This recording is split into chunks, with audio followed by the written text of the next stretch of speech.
একটা সময় তোরে আমার সবই ভাবিতাম, তোরে মন পিঞ্জরে যতন করে আগলায়া রাখতাম।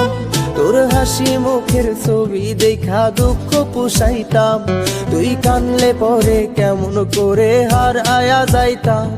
ওরে মনের খাঁচায় যতন কইরা দিলাম তোরে ঠাই, এখন তোর মনেতেই আমার জন্য কোনো জায়গা নাই।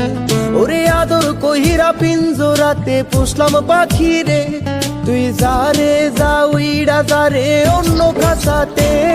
ও মাইয়া রে তুই অপরাধী রে, আমার যত্নে গড়া ভালোবাসা দে ফিরায়া দে। আমার অনুভূতির সাথে খেলার অধিকার দিল কে? মাইয়া তুই বড় অপরাধী, তোর ক্ষমা নাই রে।